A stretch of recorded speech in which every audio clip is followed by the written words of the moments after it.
الف لام میم حامیم کاف ها یا عین صاد حامیم عین سین قاف.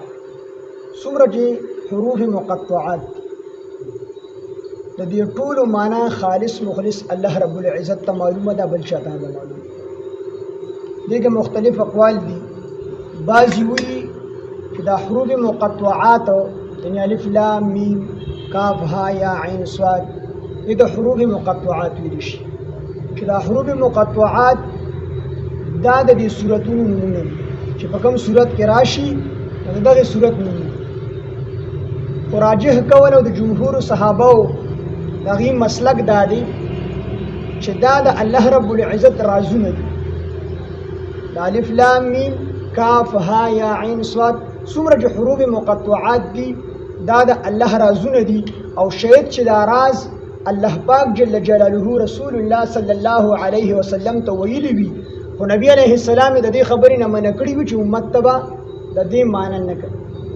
ځکه چې راز ویل شي دی چې دا بل شاته نه وایي، امانت دی. شاید چې نبی علیه السلام ته دا رازونه الله پاک ویلی وي، خو نبی علیه السلام د دې خبرې نه منع کړي چې د دې معنی به امت ته نه کوي. جمهور صحابه د حضرت ابوبکر صدیق، د عمر فاروق، د علی المرتضی، د عثمان ذوالنورین، د لوی صحابه کرامو دغه مسلک دا دی چې حروف مقطعات چې دي نو د دې معنی صرف او صرف الله ته معلومه ده، بل چاته د دې معنی نه ده معلومه.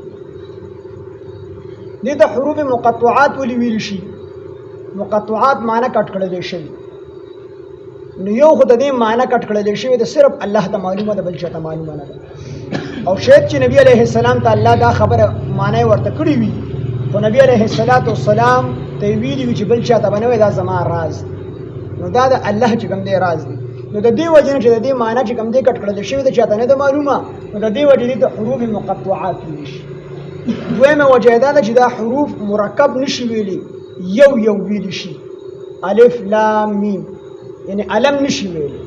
الف په جدا وای، لام په جدا وای، میم په جدا وای، نو د دې وجه دې ته چې کوم دی حروف مقطعات ویل شي.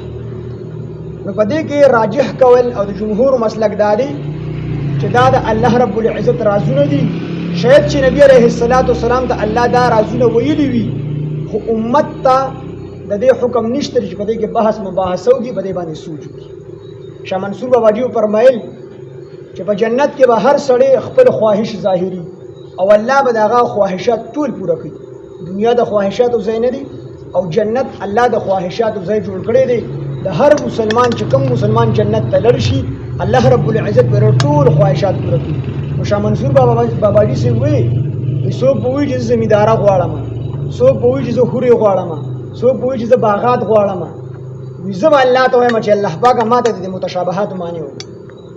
دا کوم حروف مقطعات چې دي یا نور داسې الفاظ قرآن کې راغلي دي چې انسان دغه معنی نشي کولی، وایي زه به الله ته وایم چې دنیا کې درانه پټې ساتلې وي، خو الله دا راز به راته نن ښایي او د دې حروف مقطعات معنی به ماته کوي، زه به الله ته دا خواهش مه ته کوم. نو دا حروف چې دي په دې په معنا باندې صرف او صرف الله پاک کوي. مخکنو کتابونو کې هم د الله پاک رازونه وو، په مخکنو کتابونو کې او قرآن کې هم الله رب العزت دا د الله رازونه دي. نو مونږ داسې په معنا نه پوهیږو، خو د پیدې نه خالی نه دي. رسول الله صلی الله علیه وسلم فرمایي چې څوک د قرآن یو حرف کوي، یو حرف الله ورله یو نیکي ورکوي، او د دغه نیکۍ ثواب الله یو په لس ورکوي، نو په یو حرف باندې یو لس نیکۍ شو. نبی علیه السلام فرمایي په آخره کې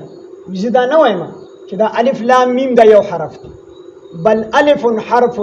ولام حرف ومیم حرف.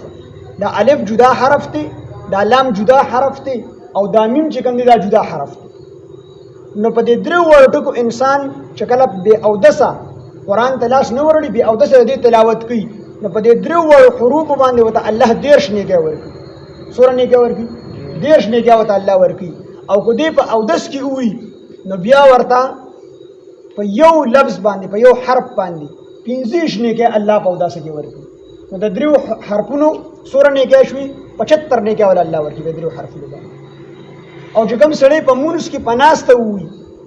نو بیا په یو حرف ول الله 50 نیکه ورکړي نو د دریو حرفونو 150 نیکه الله پاک ورکړي او چې کله انسان په مونږ کې په ولاړه باندې وي نو په یو حرف ورلا الله پاک جل جلاله سل نیکه ورکړي نو د الف لام میم د دې دریو واړو 300 نیکه الله پاک ورکړي نو د فائدې نه خالی نه دي دا د الله د طرف دي د قران مجید حصہ ده خو په معنا باندې مونږ او تاسو نه پوهیږو په معنا څوک پوهیږي الله دې کې دې طرف ته اشاره ده چې الله د سوره بقره شروع دا د الف لام میم نه وکړه د دې کلماتو نه وکړه چې لوی لوی علما او لوی لوی سکالران په دې باندې نه پوهیږي صرف د کوم چې دا زمونږ د رب د طرف دي د دې په معنا الله پوهیږي مونږ په نه پوهیږو دې کې اشاره دې طرف ته هم ده چې انسان او ته ډېر لوی سکالر شي او ته ډېر لوی عالم شي ډېر لوی شیخ القرآن شي نو کو قرآن زده کول غواړي نو لومبی به دا خبره کوي چې ګورې الله زه نه پوهېږم الله ته پوهېږي نو الله به د قرآن پوهه او سمجھ درکړي لکه دې طرف ته هم اشاره الف لام میم په دې علما هېڅوک نه پوهېږي یو سړی ډېر لوی عالم شي خو دې به وایي چې الله زه نه پوهېږم نو الله به دې پوهېږي او ته ډېر لوی عالم شو خو دا خبره به کوي چې ګورې الله پوهېږم نه نو قرآن کې الف لام میم د دې وجې نه راوړی دی چې انسان کې عاجزي پیدا شي کو دې ډېر لوی عالم شي خو دې د خپل علم باندې تکبر ونه کړي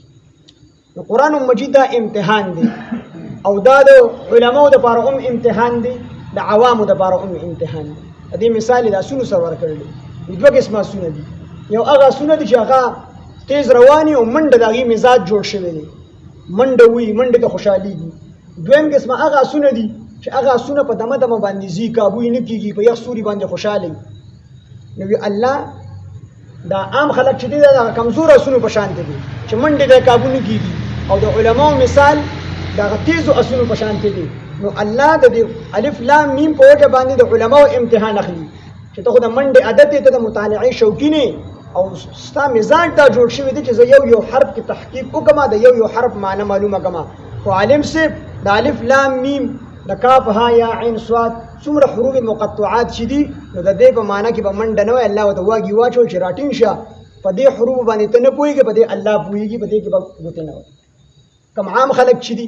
هغې ته نبي علیه السلام په حدیث کې الف لام میم حرف راوړو دې کې اشاره دې طرف ته ده چې تاسو لکه منډه ووایئ قرآن شروع کړئ اگر کو تاسو په معنی نه پوهېږئ خو بیا هم دا د ثواب نه خالي په دې پوه شوئ الف لام میم الله پاک عالم دې په مراد د دې حروف باندې